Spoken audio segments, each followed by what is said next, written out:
What's up guys, it's Simon Fiaz and today's video is on AQA level chemistry, June 2018, paper 3 multiple choice questions. Which can be both an empirical and molecular formula of a stable compound. It definitely can't be B because that's not simplified. That can be P2 or 5. So yeah, definitely not B. And then I'm left with all these A, C, and D, and all of these are in the simplest form. But it says can be both an empirical formula of a stable compound. NH2 is not going to be stable because it wants to form NH3, NH4 plus. CH3 isn't stable because the carbon wants to form another bond because carbon can only form 4 bonds, so it wants to form CH4, methane. Therefore, I'm left with ACH2O. Question 6. Which diagram shows the correct bonding and correct bond polarity in a molecule of oxygen difluoride?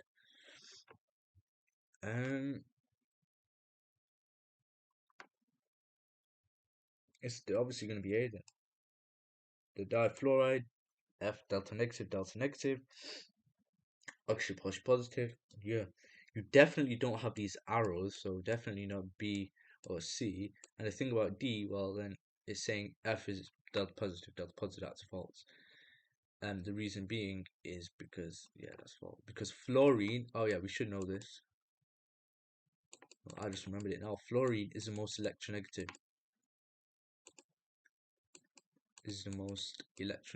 Element.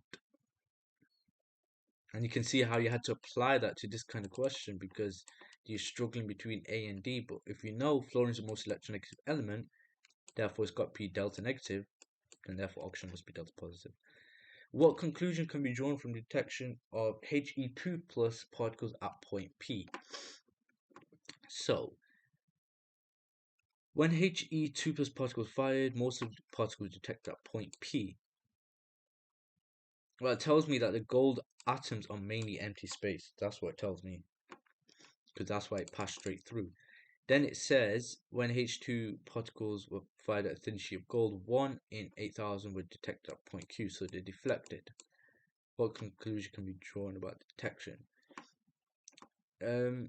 Well, they definitely have a positive nucleus then, but they have a small positive nucleus. How do I know it's small? Because only 1 in 8,000 were detected at point Q.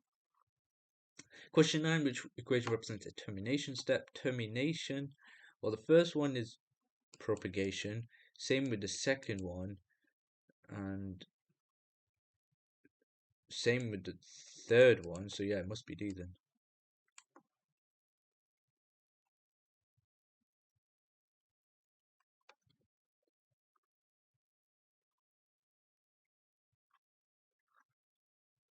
Which statement is correct about the molecule show? It reacts with HB on electrophilic substitution. This is about how well do you know your mechanisms. So reacts with HBr on electrophilic substitution reaction. HBr in electrophilic substitution, no, that would be electrophilic addition. Alkenes undergo electrophilic addition with hydrogen halides to form halogen alkanes. Electrophilic addition. Reacts with sodium borohydride in nucleophilic addition elimination reaction, no. If it did, it would react with sodium borohydride in nucleophilic addition reaction, not the elimination part. It reacts with ethanolic potassium hydroxide in elimination reaction. That looks, well, that's correct, ethanol potassium hydroxide elimination, but it's not correct for this molecule because this molecule is an alkene, right? It's got the double bonds. And for this elimination, it's from a halogenoalkane to an alkene. I've already got an alkene, so yeah. Therefore, the answer must be D, reacts with KCN in nucleophilic substitution reaction. Question 11, which statement is correct about 2-methylbutane 1-ol and 2-methylbutane 2-ol? They can be formed by alkaline hydrolysis of esters. Yes, definitely. They can be oxidized by reaction with this, acidified potassium dichromate. No, if I look at 2-methylbutane 2-ol, that is a tertiary alcohol. That can't be oxidized. It can be formed by hydration of 2-methylbutene. No, and that one, I don't even know what that means because I haven't gone through that topic yet. So yeah, A, they can be formed by alkaline hydrolysis of esters. Question 12, which is a possible rate equation for this reaction? it says solution of two compounds W and X react together in the presence of soluble catalyst Y as shown in the equation. 2W plus X to form Z. When the concentrations of W, X, and Y are all doubled, the rate of reaction increases by a factor of 4.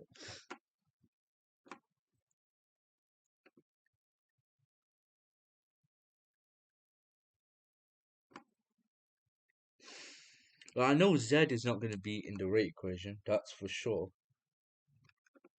So that crosses out because it's by the reactants, right? So W squared and X most likely, right? But I know when it's doubled, all of these are doubled, it increases by a factor of 4. And then therefore it must be C then. Because if that's doubled, well that's squared, that would be increased by a factor of 8. Same with that. Therefore it must be C. Question 13, which graph will show that the reaction is second order with respect to X? It's definitely not going to be B. It's definitely not going to be C. Both of those are first orders. So I'm left with A and D. In second order with respect to X, well therefore it's going to be D then. Question 13D. Question 14, which equation represents the process that occurs when the standard entropy of atomization of iodine is measured?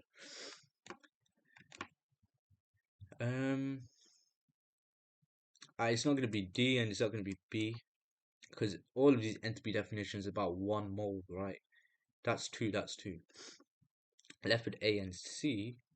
Well, which one's in its correct standard state is A. Iodine is not in its gaseous state. It is a solid. Question 15, which structure is formed by aspartic acid in a solution at pH 12? What does that tell me, pH 12? It's very high pH. It's very high pH. And what does that tell me? Well then, low concentration of H plus ions. And how do I know that? Because I know pH is the inverse. It's minus log 10 the concentration H plus ions. So if I've got very high pH, I'm going to have a low concentration H plus ions. So basically what I'm looking for is one where it's negatively charged. Definitely not going to be B. So I'm left with A, C, and D. The thing about D is that this needs to stay the same. You can't change this. The only things you can change is this. So it can't be D. So I'm left with A and C. Yeah, therefore the answer must be A.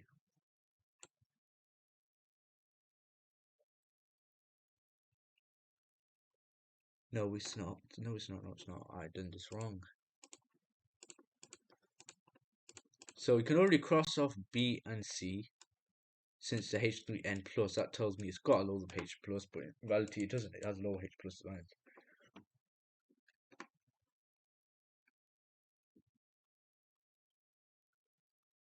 Right, and if it's going to be formed by this, yeah, then therefore it's going to be D because it wants to accept loads of proton H pluses. COO minus, COO minus.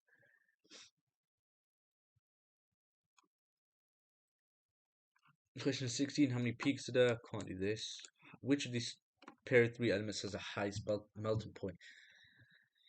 Aluminium, phosphorus, sodium, and sulfur. Sulfur Sa, sodium Na plus, phosphorus P4, aluminium Al3 plus or something like that, or Al2 plus. Is it going to be aluminium? Very, very easy question. Definitely not phosphorus and sulfur, so sodium, aluminium, sodium, because sodium's got a greater charge. Chlorine reacts with cold dilute aqueous sodium hydroxide, which is a complete list of the products. Chlorine plus 2 NaOH aqueous from NaCl plus NaClO plus H2O. Again, an equation you do have to memorize. Is it balanced? Yes, it is. So what do I form? I form NaCl, sodium chloride. I form sodium chlorate, 1, and I form water. So therefore the answer is A. Question 19, which products are formed when magnesium reacts with steam? Magnesium reacts with steam, a gaseous, well then you form MgOH plus, I don't even know why I'm including state symbols, I don't even need to. So you form magnesium oxide and hydrogen, so therefore the answer is C. And again, these two equations you have to memorize, that's it. Question 20, which observation would confirm that ammonia gas is released from solid ammonium chloride is warm with solid calcium hydroxide? Now already I can eliminate 2, because it's always red litmus paper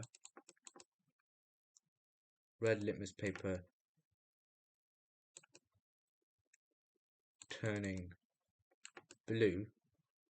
That says blue to red, no. That says blue to red, so no. So I'm left with B and D. Red litmus paper turns blue. But I know ammonia gas. So when it's touched into solid mixture, that doesn't make any sense. If it's a gas, it's just held just above the solid mixture. Therefore, the answer is D, 20D. Question 21. Which monomer or pair of monomers could be used to make this polymer? Definitely not A and B. Not only that, you need a pair, right? So I'm left with C and D. Well, the thing about these two are they're very, very similar, aren't they? But I've got this CH24 first, so therefore the answer is going to be C, because that's CH26 and CH24, that's it's the opposite way around. CH24 then CH26, 21C. Question 22, the structure of part of a polyester chain is shown. Which statement correctly explains why plastics made from this polyester only soften at high temperatures? Now, you ain't going to fall for that. A lot of people aren't. You're left with A and B, and most students would go for A, right? Hydrogen bonds and van der Waals exist between polyester chains. But the answer is actually B. The permanent dipole forces and the van der Waals forces exist between the polyester chains. 22b. The permanent dipole forces and van der Waals forces exist between polyester chains. Question 23. The nitration of benzene uses a nitrating mixture of concentrated nitric acid and concentrated sulfuric acid. Which statement is correct? HNO3 acts as a base, it acts as a catalyst, acts as an electrophile, acts as a reducing agent. You just need to know the answer, and the answer is going to be A. HNO3, because you need to know this equation as well. HNO3 acts as a base. Question 24. Aqueous solutions of ammonia, ethyl amine, and phenylamine are prepared. Each solution has the same concentration. Which is the correct order for the pH values of these solutions? Okay, so I've got ammonia, NH3. I've got ethyl amine. I've got an ethyl group, CH3, CH2, attached to my amine. And then I've also got a phenyl group where it's literally like a phenyl and then my NH2. Now this one is going to be the correct order for the pH values. So the pH values, well, if it's going to have a high pH, low concentration H plus ions, well, the phenyl ring, the lone pair is going to be delocalized onto the ring, right? For that reason, that one is going to have the lone pair delocalized into the ring. It's going to have the lowest then pH because of the thingy. So I can already cross off this, and this is either A and C. And I also know, well, ammonia. Is ammonia going to have a greater pH than ethyl amine? No, it's not, because ethyl amine has these alkyl groups which provide a positive inductive effect, aka electron releasing character. Therefore, the lone pair of electrons on the nitrogen is more readily accepted. Therefore, it's going to have a stronger pH. So therefore, the answer is going to be C. Because once you know phenylamine is going to be the lowest pH, then it's just A and C, so then it's a bit more simpler. Question 25. Which element forms ionic oxide that reacts with strong alkalis? Ionic oxide that reacts with strong alkalis, it's either I'm going to go back to the year 2 book. Period 3 elements in the oxides. This is topics on about.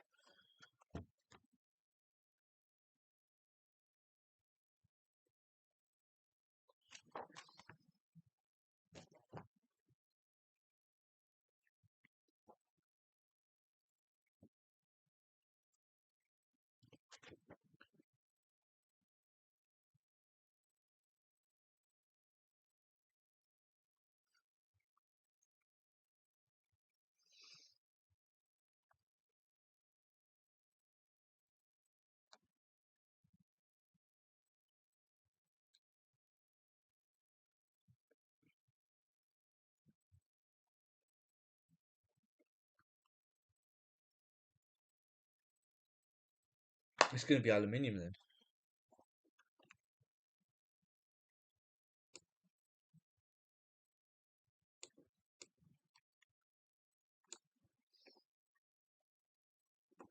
Because aluminium, yes, magnesium and sodium. Sodium is more soluble than magnesium, so sodium will form a more alkaline or react more strongly with alkalis, reacts with strong alkalis than magnesium. But aluminium is just on a whole nother level, and it will definitely react with strong alkalis to form ionic oxide that reacts with strong alkalis. Question 26. Which statement is correct about this reaction? Well, I've got 1, 3, 4 to 7 molecules or moles. So I know the enthalpy change, no, not the enthalpy change, the entropy change is large and positive, therefore. Question 27, which complex exists as optical isomers? Well, I haven't gone through, have I gone through optical isomers? Yeah. The answer is B, but this is a mistake. It says B and C, so I'm assuming they must have had a typographical error or some kind of mistake when they did release the paper, and they probably realized it later on. But yeah, B or C. But yeah, let's just forget that one then. How many structural isomers with the molecular formula of that react with tolerance region? So that I can see I've got ethane, propane, butane, pentane. 1, 2, 3, 4, 5. Have the double bond O here, or I can have it. Or I can have it 1, 2, 3, 4. I can still have it there, but instead of that, I can have a methyl group here. So that's 1, that's 2 structural isomers. Or I can have the methyl group here. That's 3 structural isomers. Or what I can have is I've got this. 1, 2, 3, 4. Perfect. And then that's the fourth one. You can't really go through there that much. That's it. So 4 structural isomers. 28b. Question 29. Which ion cannot catalyze the reaction between iodide and peroxide disulfate? Well, I haven't even gone through this topic. Yeah, but the answer is B, Cr. Question 28b, Cr. 29b, Cr2 plus. Again, here, let's forget that one as well. Which species has a shape that is influenced by the presence of one or more lone pairs of electrons around the central atom? AlCl3, ClF3 is influenced by the presence of one or more lone pairs of electrons around the central atom.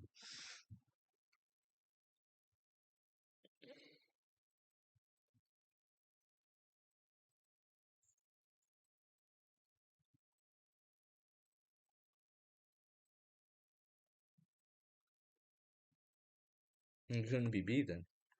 Definitely not going to be these ions. I have 6 plus PCl6 minus. Now I'm left with A and B. Well, aluminium is already in group 3 or bonded to 3, so that's not going to be influenced by the presence of one or more lone pairs of electrons on the central atom. ClF3 bonded to 3, chlorine's in group 7, so it can bond 4 more, so that will be influenced by the presence of one or more lone pairs of electrons around the central atom. Question 31. This much solutions were mixed using equal volumes of each solution. Which pair of solution would give the greatest mass of solid? magnesium, barium hydroxide and magnesium chloride, barium hydroxide, magnesium sulfate, barium hydroxide, sodium chloride, barium hydroxide, sodium sulfate. Give the greatest mass of solid.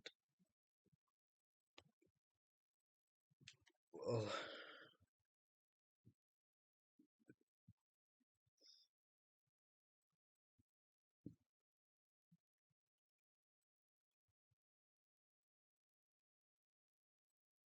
Well, what will you form here?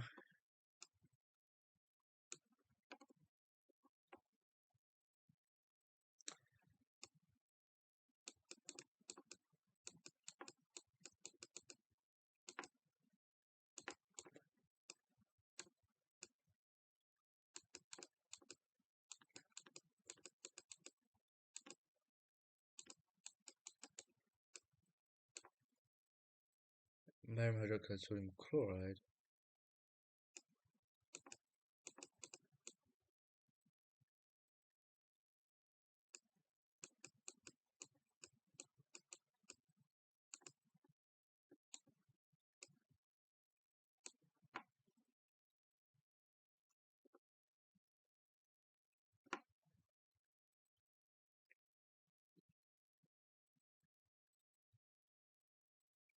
And this one, well then,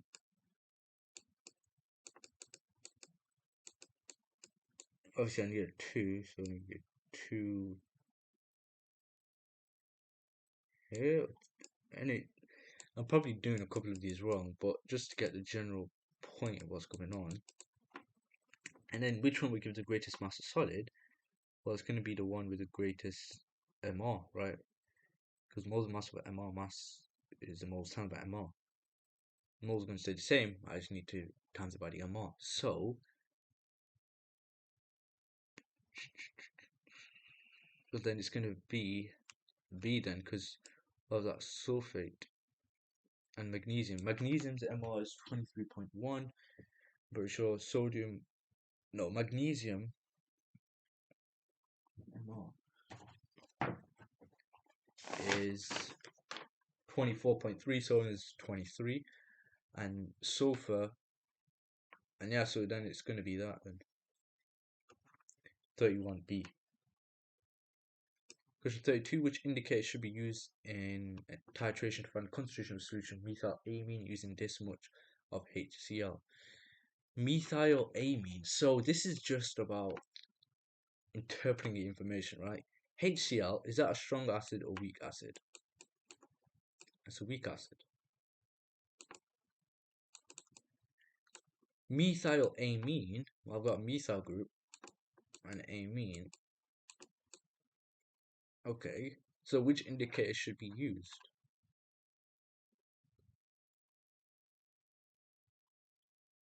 Is methylamine a weak base or a strong base?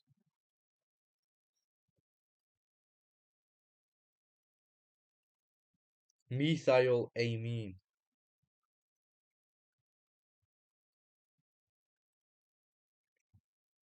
Methylamine.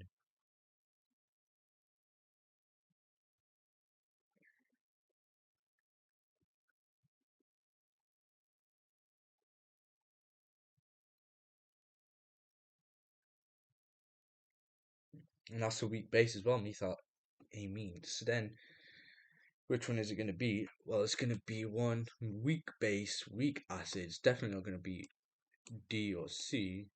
The pH range is going to be B. Bromophenol blue, pH 3 to 4.6. Question 33. Lattice enthalpy values can be obtained from Born-Haber cycles and by calculations based on a perfect ionic model. Which compound shows the greatest percentage difference between these two values? Now, cesium fluoride, cesium iodide, lithium fluoride, lithium iodide. Well, perfect ionic model assumes all ions are spherical and that charge evenly distributed across around them, right? Now, cesium, where is that? What group is that in? that is in group 1.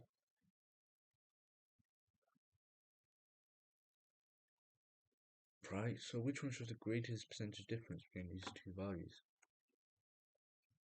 Well, it's going to be either A and C because of the fluorine, the F, right? So not cesium iodide or not lithium iodide. So I'm left with A and C. Well, the thing about C is that's further down the group than lithium. Lithium is the first one in that group 1, and lithium and fluorine. Yeah, it's going to be that then. Lithium and fluorine.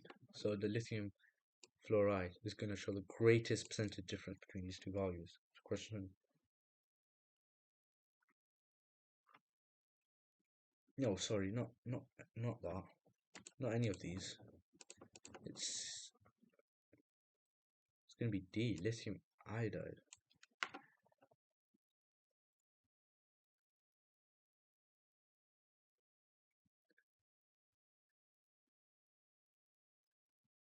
Yeah, because I look at cesium fluoride, lithium fluoride. It's actually,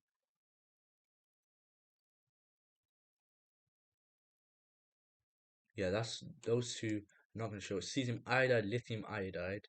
Well, the thing about lithium iodide is because that it's very. It's only got what, 3 electrons in its outer shell. So it's only got 3 electrons. So it's going to be very small, and the iodine 53 electrons. So that's going to be very big. So it's going to show the greatest percentage. But if I look at cesium iodine, well, cesium has 55 electrons, iodine has 53. So in reality, cesium's got more. There's only 2 compared to a massive difference. And cesium fluorine's lithium fluoride, fluorine's only got 9 electrons. So yeah, the answer is going to be D, lithium iodide.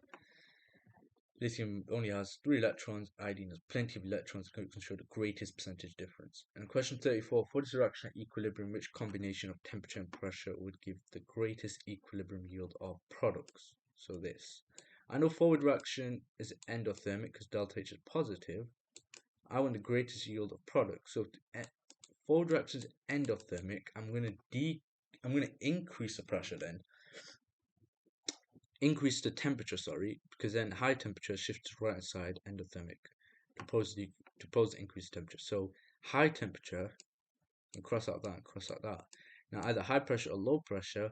Well, I've got 2 moles on the left hand side, 3 moles on the right hand side. If I increase the pressure, it shifts to the side with fewer moles of gas. Left hand side, that's not what I want. Therefore, I'm going to use a low pressure, high temperature, and I'll get the greatest equilibrium yield of products. That's the end of the multiple choice questions.